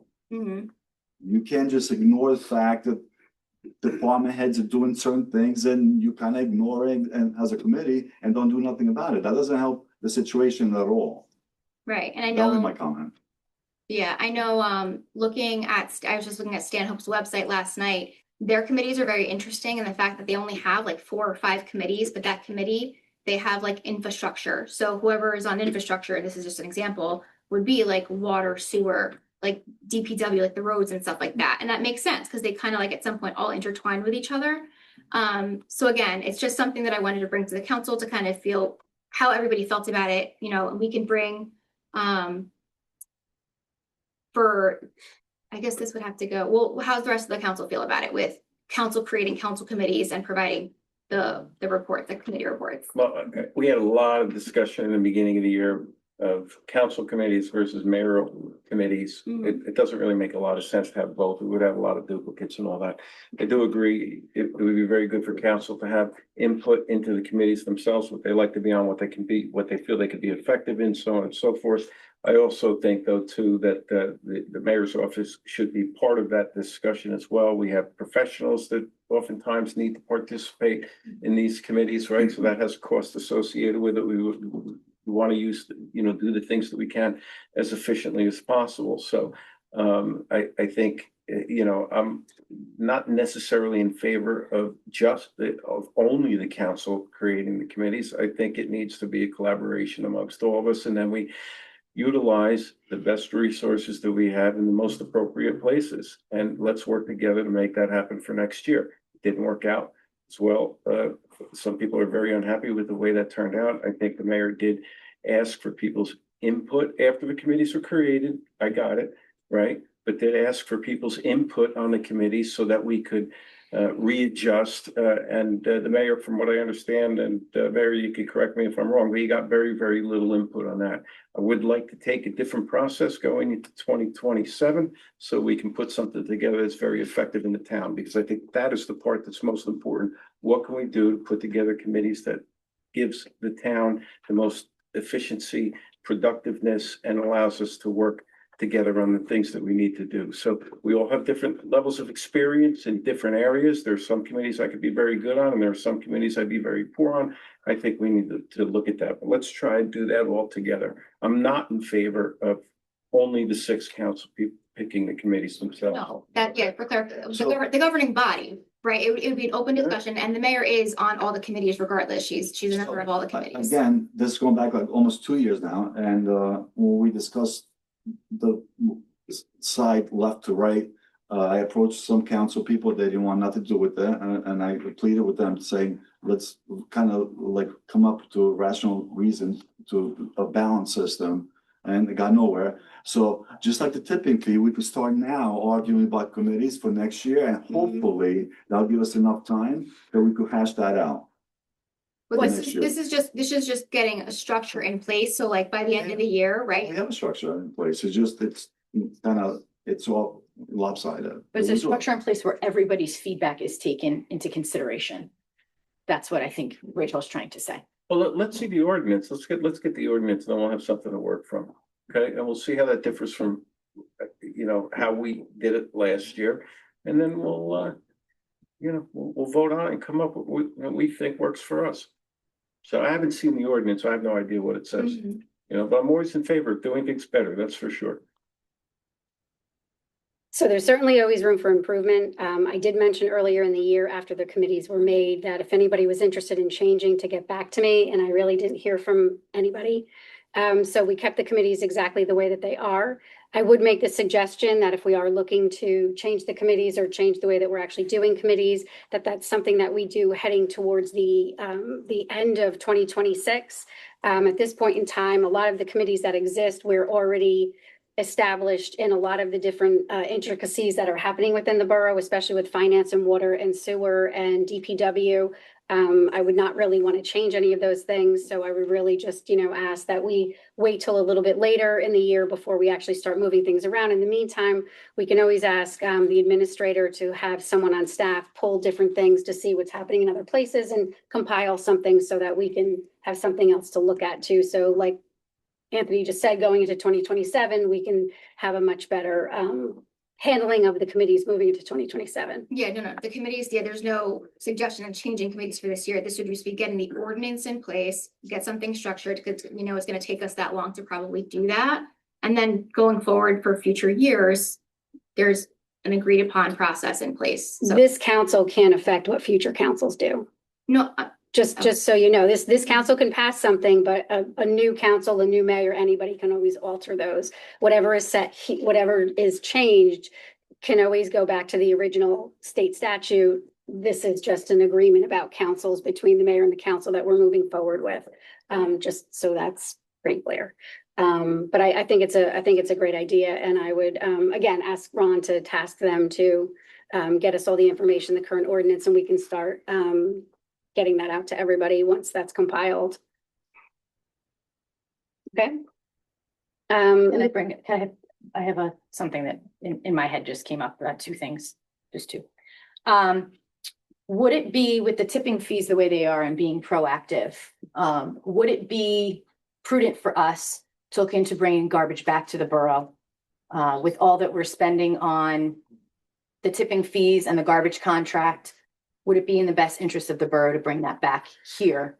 And then our tipping fees would be what the county is charging us rather than. Where would you The put it? Tipping fees are still, the tipping is for the disposal of the garbage itself. One of the big reasons that I believe the town actually entered into the contract and stopped doing it themselves is because it is a very dangerous job. And We were actually told by the state, we had a sanitary landfill closure plan that took place. It took place in 1988 through 1999, heading into 2000. So we cannot open the landfill that we have currently, plus some of it is on Flora. And if we were going to bring garbage back here, where we'd have to have a facility that took the garbage. I'm not suggesting bringing the garbage back here. I'm suggesting we bring the garbage to where we bring it now, Right. but we bring the pickup and the tipping fees are then. So we could, Lower. we could look into that, but one of the things that really happened was the cost associated with, that's a dangerous job with guys hanging off the back of a truck. And that was very, very costly. When you had situations where people got hurt, they were out of work, it was tough to manage as well. So I think that that's a significant consideration. Is it something that should be looked at? We can look at that, but there was a lot of liability associated with collecting garbage. To the And point, you- to the tipping fees, we wouldn't pay any different in tipping fees, where they bill us directly for the tipping fee. So the tipping fees that we get are from the county. Yes. We They're get a not ticket, from, no, not from Roselle. We get a ticket, they get the truck number, we get the weight, and we pay it. what happens if we come in less than that? Then we pay less. It's all about the volume of garbage that you're collecting, no matter who puts it in the truck. It's going it goes to SCUMA, they get on the scale, they weigh it, they get it together. And if we did it ourselves, then you'd have to call it Brooks. But that's what I'm saying is looking at, apples to apples, the trucks, the employees, the insurance, whatever it is. What we're paying for our garbage, would it be prudent to just look into it? We'd have to do a complete fiscal analysis of that. You'd have to do a cost analysis. When we privatized garbage in 2010, we had 14 people who picked up garbage. We had 14 people that picked up garbage. We had 6 trucks. One was an older truck, but we had 5 trucks. Again, one was an older one, and then you go into the recycling. It's not just the garbage, it's the recycling. That also has to come into play. And then our issue is we have 12 people that work for DPW. So you're looking at increasing your workforce by at least 20 more people. Because you're going to need to make sure that you can cover the sewer and the water, because when we had the landfill, we didn't have the sewers. So we have a sewer crew that works on sewer and water. So now you're not going to have the ability to have those guys that are in sewer now, you're making something a little bit bigger than it was, because now it's garbage collection, sewer, and water, and DPW. It's 4 different entities instead of just the 3 that we had when we were initially just picking up garbage for Hopakon. And the unfortunate thing in Sussex County is we have flow control. Flow control is every piece of garbage that's collected in Sussex County has to be brought to the Sussex County Utility Municipal Authority, because that money is what keeps SCUMA running. So they set the tipping fees, it gets accepted through the county commissioners, it trickles down to us. A truck that leaves here that tries to dump garbage in Morris County, the drivers can get fined, the companies get fined. We cannot take our garbage anywhere else where it might be cheaper. We are stuck with flow control in Sussex County, and I don't personally see it ever changing. We've had it for quite some time now, and the SCUMA is only getting more and more regulations where the tipping fees, unfortunately, are going to go higher and higher and higher, because again, they themselves are being brought into all of the different regulations from the DEP, and with the expansion of the SCUMA facility that's there too, because they have to be able to take in certain things, leave them in certain areas, and they have the recycling. It's a very large area. If you have not gone to SCUMA yet in Lafayette, I suggest that you go there, because it's a class trip all by itself. But we have no control over the flow control. We have no control over the tipping fees. Those are set by the SCUMA. They're accepted by the county, and it's distributed to everybody else in Sussex County. That's why the contractor bid it that way. That's the most variable cost he has. Think about it. He don't pick up the same amount of volume of garbage. If I was trying to do a budget to put into a bid, and you'd either have to do it where you take all your trucks, fill them all the way, and that's your maximum amount of tipping fees you would get, would probably blow him right out of any of the bids that would have come in. So they've got to manage that in a sense that, okay, I think I average about this, I'll expand it a little bit. It was much more creative on his part, and shame on us for not catching it. He wasn't going to deal with, the company was not going to deal with taking tipping fees. You deal with it on your own. You'll get billed with it every time we go, and I don't have to put it in my bid. That was his strategy, guarantee it. Okay, so that's not what I understand from the county commissioner that sits on SCUMA, on the SCUMA committee, but that's okay. So the answer is no to that. And then the other piece of new business that I wanted to talk about, and I think Rachel was kind of talking about this before, is I think that everybody sitting up here needs equal access to information. We tabled a budget that we knew before 4:30 that we didn't have approval. I don't even have a finalized budget. This is my 6th municipal budget, and I've never not had a full, complete budget in my hands before the meeting. I think I had requested it on Monday from you, Ron, to have the full, complete. I have the one we introduced, but I remembered that all the capital was on here, and you said you were going to move it, right? So I don't have a finalized budget of what we're adopting. So I'm just, and I think the other part is, and I think Rachel could probably speak to this more, but we're all on committees, right? But when we're on committees, all of us should have access to those committees. Did you know that we were selling more property as part of the real estate committee today? Ron, we're not meeting because I think Ron had sent an email with what had gone around. Okay, so you're aware. Okay, so you're unless every time we talk, where we have to get on the phone and like huddle up and talk about it. Okay. I just want to make sure that you're involved in those committees, then that's, but for me, the municipal budget, the equal access to I information. want to make sure you understand, I have the same budget you have. But then I have don't, any different right, but- information than you have. Right, but there was information that people had that this budget was going to be tabled today, that, No, I didn't know it was No. going to be tabled today until. so then it's a general statement that everybody on the governing body should have equal access to all of the information. That is the statement I'm making. And everybody, as far as I know, everybody. You can does think have- that, Anthony, but I don't think that that's the case, but Well, that's can fine. you- Can you point to what you think I have that you don't have? No, Okay, well then it's. well, not fair to you give do me have the that full thing. budget because you are the finance I committee. don't have, I have exactly the same budget you have. We all received it at the same time. And you're okay with looking at a budget and passing and adopting a budget that has all millions and millions of dollars in I capital in went through there? that budget in detail. I spent a lot of time, I spent the weekend going through the budget. And any questions I had, I asked. I asked for the full budget with the capital pulled out and my email was not answered.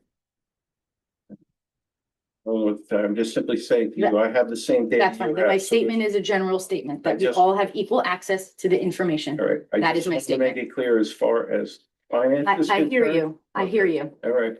And I want to say, we got the phone call from Ray at like 3 minutes after 5. And then we worked on getting the resolutions passed to getting them out to everyone so that we had them. It was not something that we did at 9 o'clock this morning or 10 o'clock this morning. Ray himself said he did not know what the budget was going on with the budget. We were intending that the budget would actually go through the review completely and we would have it early enough. That wasn't the case. Again, we got the answer. It was like 5 o'clock, I think Ray said, within a few minutes. I think your email was like 9 minutes later. I think I got it. So we did get the information out as quickly as we can. We certainly can add some other information that goes with it to explain it moving forward. But we did get the information out as quickly as we could today. And I, like Rachel, will not vote on a resolution that has to do with finances that I'm given a half an hour before a meeting or 2 hours before a meeting. So I'm with Rachel on that. That's all. Thank you. Okay. I neglected to have Ron do his administrator's report early. Do you have an administrator's report? He's too tired now. A motion to adjourn? No, real quickly. To the point of healthcare enrollment started this week. We're enrolling in the new healthcare plan. We are going and getting out of the state healthcare benefit. I've said that last meeting. And all of this is going to be effective July 1st. We'll have a better idea after July 1st, after all the enrollments are done, what plans are picked, to know exactly what the savings are. I guarantee you there are going to be savings in that budget line. We won't be spending that $500,000, but it's very difficult to predict that in healthcare, to put it in a budget that's already been adopted. We'll have a lot better experience with that for the 27 budget. We'll know a lot better how our claims are running, and we'll have a much better idea of what plans employees picked and the cost factors associated with that. Bell Avenue, just real quick, Bell Avenue is a mess. We are going to look at replacing that entire line. We have to do that anyway. The DEP's put requirements on municipalities to remove all galvanized and all lead piping. Oh, yeah. The Bell Avenue connection is entirely galvanized and it's cracking, it's crumbling. It's breaking up. What it's doing, every time the pressure gets high, it's going to its weakest point. It blows. We fix it. It goes to its weakest blow. It goes and it blows. It's going to keep right on going until it gets to the end of the line. We're going to cut that. We're going to go from valve to valve and put a whole new line in up to the new requirements. That's what our recommendations are. So we're not chasing this thing. It's a critical line. When it goes down, it takes no time to empty a tank. We have zero capacity for leaks. And when those 8-inch lines blow, it don't take long to empty a tank. So cars shouldn't be driving on that road, right? well, we're patching it. We'll be fine. It's just the spikes in the water pressure that started that. And we had a big spike in that. And what it did, it created weak points all up down the line. So as the pressures adjust and things happen, the weakest point blows. And that's what we're experiencing. We've had 5, I think, in the last 2 years on that line. Mhm. So we cut the bleeding now before it gets too bad. Yes. So that's We it. put out an update only because I think the last update that went out from Nixle was like May 2nd, or like it's been over a week since an update went out, and I think people are curious with what's going on with the status of it, if what they should be expecting or how long the work's gonna need to be done. But people who live on Bell Ave, I know, are not very happy with, No, we're not because either. I'm sure we aren't either, but the people who live there, I guess, are looking for additional updates. And if the update is there's a lot of work that has to be done, it's It's just been some touch point from the town to the. We're having another meeting with our engineer that we're going out for the bid specs now we're putting it out to bid now to find out how much it's going to cost, to see if we can secure other funds, other capital funds to repair it. We'll get an idea of time that it takes to do that project. I would imagine at least a week, but I don't know. I really don't know. There's a lot there. And digging in Hopakon is not fun. Trust me. It's a lot of rock. Can we go back? I'm sorry. And the other thing is I owed Jennifer an answer from last week. I'm sorry, I didn't email it to you, but you asked me to look up a bill list from last week. That bill list was for I know, I figured it out. you did? Thank you. Okay. Going back to the health insurance, I just want to clarify something and correct me if I'm wrong. Our renewal is July, Yes, it is. right? And obviously, we renewed last July, our health insurance increase. I don't know what it was, but I can't imagine that it was very, very large at that point, or else we would have started to look at something, right? 24%. You weren't here, so you can't, right? but I don't recall the health insurance increase being way out of line compared to what it is this year. It was 24% last year. Yeah, but it was similar to what we were seeing across the board with Yes. other towns. But the point being is that we didn't see the increase coming until a couple of months ago, right? September is when they usually approve it, right? Yeah, we saw it, yeah. You knew that somebody knew somewhere around September of last year. Okay, That's when all the rates come in. That's when everybody's planning their 26 budgets. right. And the state comes in with their new budgetary numbers for the healthcare services. So I would have said by at least November, somebody would. But we have to change our renewal period. Yeah. Right? So, and we addressed it, we changed, we're moving. No, Was there anything else that we could have done to be proactive regarding this issue with health insurance? I don't know. I've always been a part of looking at healthcare services every year. Mhm. I'm not proud of the fact, but in the county for years, we changed I was there 10 years and we changed benefit carriers 8 times. Right. To chase premiums. We're chasing premiums. We could try to get a little about typical benefits. You get a good year. The second year is a little bad, and then the third year is when they try to catch up. Right, right. So that's been the cycle through healthcare providers in the state for years. I think, Anthony, last year we were talking about, I think in September, November, December, we were talking about before Ron came aboard to look into potentially going places other than the state health. Right, and we did. But they just got dropped and, you know. Well, I know the GP and the team up front had gone out to try to go back to the GIF. That happened, I think, in December. And they denied us. Yeah. Because of our claims. And now the And whole thing with like. that just kind of got left. There was a lot of things happening. We had a change in employment. I started January 12th, January 13th, we had the broker in the room. I said, I'll go out to market, can find out what's out there. Why is our claim so bad? We're a small group, so one claim makes a big difference. So we went out to market, we got a couple of bids in, Signet was the best and had the best network, gave us exactly the plans we were getting in the state. In fact, they combined them. We only have 2 options now because they took all the noise that was in all those different state plans and put them into 2 plans. So the employees have a much easier decision to make on which plan they want to take. It's a lot easier to deal with. And for the good news, it's going to cost us less. And it's going to cost the employees less because they're premium participation. Which is great, but the point being is that we did what we needed to do. You did what we needed to do, meaning we couldn't have changed the end result because of the renewal from July to July. Not at all. Okay. All right, very good. I'm sorry, That's all I got, Mayor. did you mention the $400 check? for No, the she police? said she Got it. got it. Oh, okay.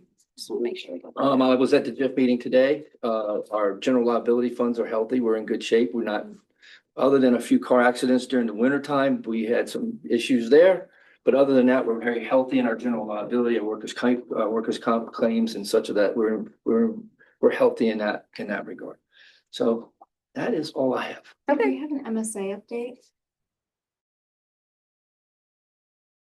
I Yeah, don't have an update from the MSA. We'd have to reach out to, Who's our contact on MSA? Rich Schindler is, Shawna usually reaches out to him to Okay. get him to come in. Yeah. Cycle as the Lake back on commission updates, so quarterly, Mm. there were supposed to be updates coming from the Somebody we MSA can reach out. representative. Yeah. I'll email him tomorrow. Yeah. Okay, can I have a motion to open to the public? All those in favor? Abstentions? Sure. Lynn Rigsby, I would like on record that I am going to get a response to my questions. Mhm. Excuse me? I said yes. How are you going to respond to my questions? Shall I expect an email, a phone call? Who is going to respond to my questions and the time frame that I can expect to get an answer to my questions? Well, I have your questions here, ma'am. I can give them to Ron and we can talk and you can email. I think an email response probably makes the most sense so that there's, Okay. clarity that the answers were provided. I don't honestly think it's overly onerous, so I think we should be able to turn it around within a week. I mean. Okay. Would it be easier? And my email is on the top of that. And about the borough property land use board approval permits, that'll come within a week also? I can Yeah, expect with an the email? two, yeah, when I said that, I was referring to Okay, the two sheets that you. so I should see an email from someone in the borough or from you or a phone call or something? to It'll get be, these well, answers? I'm recommending an email. Okay, Yeah, it's just so we're clear, an email from Ron. I'll work with Ron on getting you the answers. because I'll be calling Ron next week, you can be guaranteed. So I'd like answers for both of my You'll get it. agenda items. Thank you very much. Thank you. Right. Anyone else?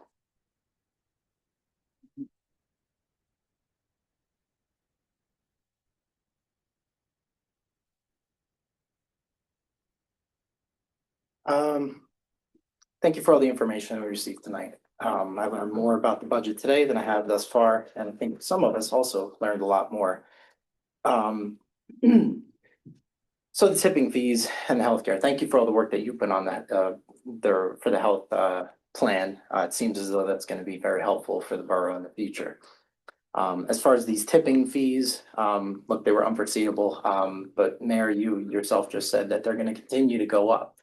So, I'm asking, I guess, more so just a general statement that I truly hope that each and every one of you are doing all of your due diligence to make sure that any and all of these future snafus are caught before. Because right now you can say, oh, the old administration, it was a change, whatever the case, right? So we could all point fingers. It was this one. Okay. This one. Okay, well then now I'm using what was shared to the public as a rationale as to why this was happening. So you are the onus is on all of you. That's right. So what's being done, no need to answer, but I hope that whatever is needed to catch these for the future will be caught. With that, brings me to my next point, do better. All of you. You're elected officials and, Mr. I won't try to pronounce your name. Well, if you use line, it's Kuchevich. If you're American, Kusevich. Kuchek. Yeah. Pardon, thank you. But I'll be called a lot worse. So. I will not be doing that, but you Yeah. did say that you are a volunteer. And I genuinely appreciate it. With that said, there are many others that are looking to potentially fill your positions at some point or another. So to say that you're volunteers, I do appreciate all of your service. It's public service, but you've been elected to this position. So to default to say, oh, we're volunteers, or even use it as like some commentary, like I don't appreciate that comment. I appreciate the volunteerism, but the onus still is on you. You were I didn't mean elected. it that way. I meant as a volunteer, like the time, like I don't get paid. You have opportunity to get paid. I choose not to. There's a couple other people that don't get paid. So, but I enjoy it. I love it. I don't do it for that. Don't make comments over volunteering my time. It's part of the job that you're accepting. No. You're walking. I didn't mean it that way. Okay. If I don't know what content, but I didn't mean it like in that way. I love my job. It was in regards to the committees. I forget the exact context. Well, the committee, yeah, Yeah. at the time. I think the point is that it's a service that we're trying to do for the town. And we're not doing it for the money. We're actually doing it because we care very much about the town. And I'm fairly certain that's what Steve meant by that comment, right? Because we're not here to make money. We're here because we want to do the right thing by the residents, and that's what's most important to us. So yes, we do all donate our time, and it's a considerable amount of time, and we understand the level of responsibility that goes with that, which we don't take lightly. You know, I know I don't. I'm certain Steve doesn't, and I would be sure that the rest of the council meetings and the council, as well as the mayor and the rest of the people here, don't take that lightly at all. It is a very large responsibility. I agree with you, and I would like to feel we all take it very seriously. So, I appreciate understood your point. No, and I appreciate the feedback. I guess this is ancillary to that. I mean, Marie, when you were first voted, I'll never forget, I introduced my daughter to you. I was so proud to introduce these women, these strong women and gentlemen. I appreciate what you do too, but I have a young daughter. I was saying, just bury the hatchets if there are any. Whatever we can do to create a little more cohesion, because that gentleman, that young woman all had a meet the candidates on Monday, and it was relatively civil. And it was something that we collectively as a community, I feel should be proud of. I haven't felt that here.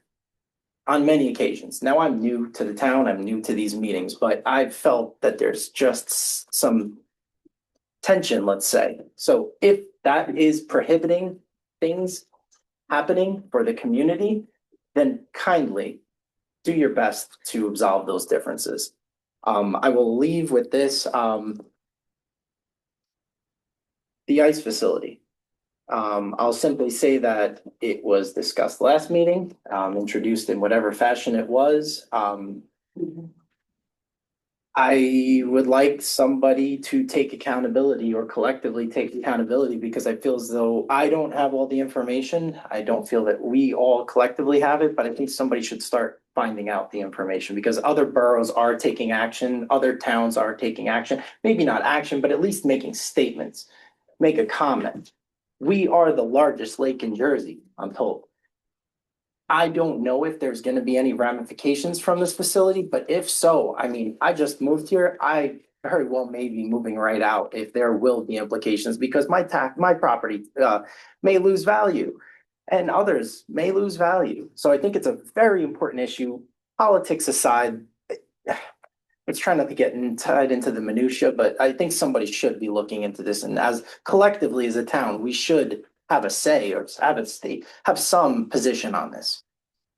I'm sorry, Michael, what was the last name again? Gerbis, I spelled it out for the. Yeah, I know you did earlier. I just wanted to make sure I had it. Thank you, I'm sorry. And thank you for all of your work. I genuinely do appreciate everything you all do. Thank you. Ron, there was an email circulated by council following last week's meeting, I guess with requests of reports from our professionals on the impact from the facility and what the unanswered questions were that were referenced in the last meeting. Well, I know that we don't have anything from the professionals. We don't. I know that when we did the research, we don't have any information from the professionals in reference to the ice facility. We would be paying our professionals to give us an opinion of a possible impact on the borough. And neither one of them were comfortable even trying to guess of what an impact might be.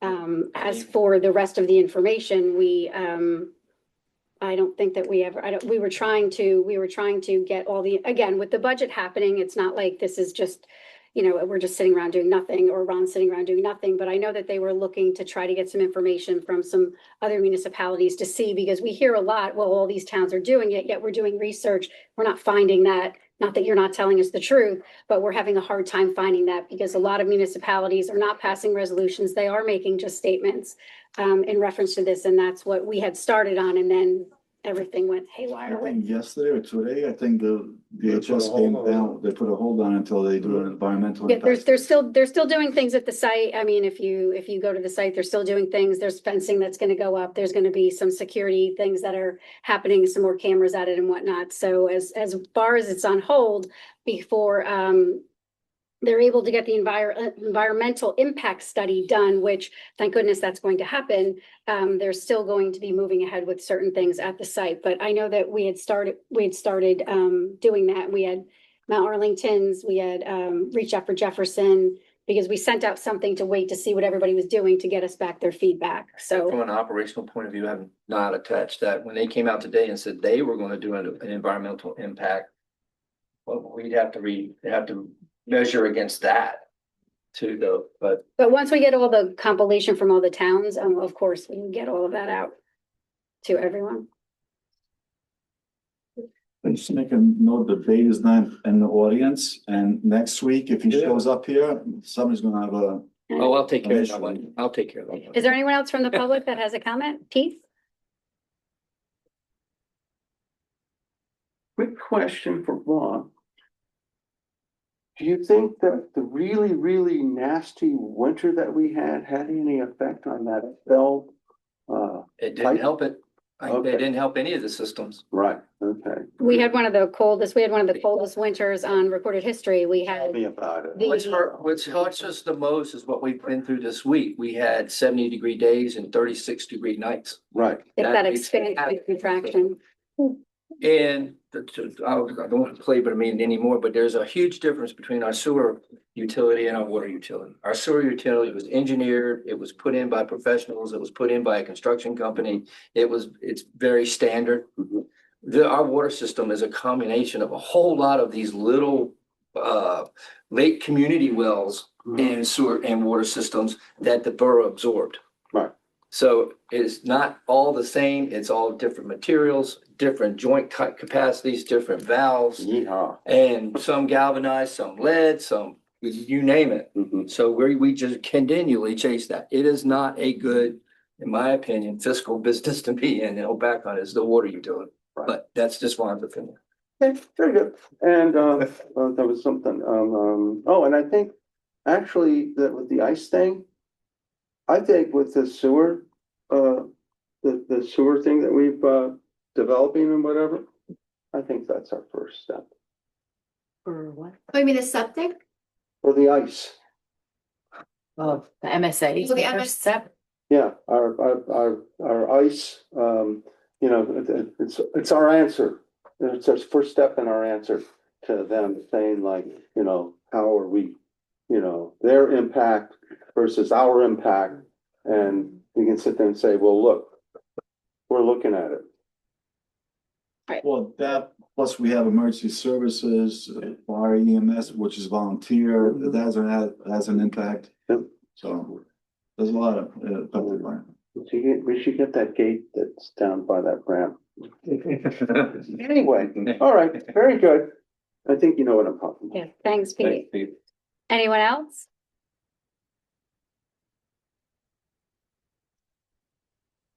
Good evening, John Young. One thing real quick. The mayor mentioned we privatized garbage in 2010, which we did. In the first 5 years, we saved roughly $10 million by privatizing. That wasn't the main reason I came up here. There's been a lot of talk about cannabis. And I think there's a lot of misunderstood or misleading information out there. The other day, I had someone come up to me and we were just talking and they said the town should open up to cannabis because Franklin Borough gets $1 million a year in taxes. I asked them, how does Franklin get $1 million? Like, what do they have? They had no clue.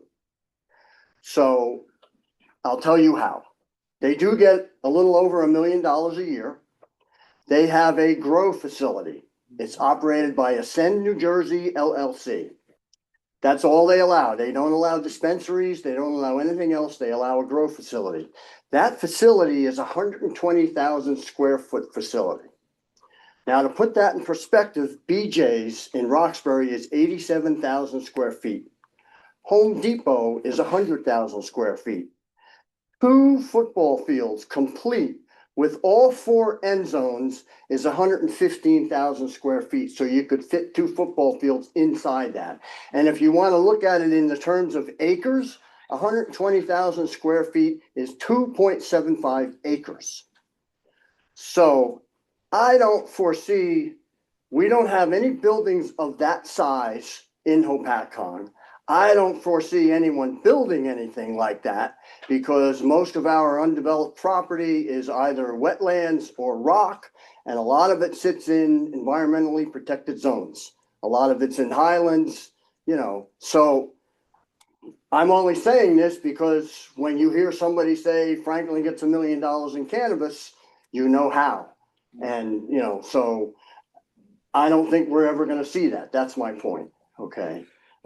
We may get a small dispensary, you know, I don't know what the revenue would be from that, but it wouldn't be $1 million. There's also other avenues of revenue for that. I know that.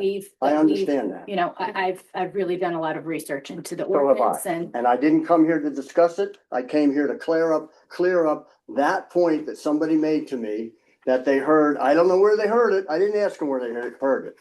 It's just, they were thinking, we open it up to cannabis, we're gonna get $1 million. Okay, thank you. You're welcome. Thank you.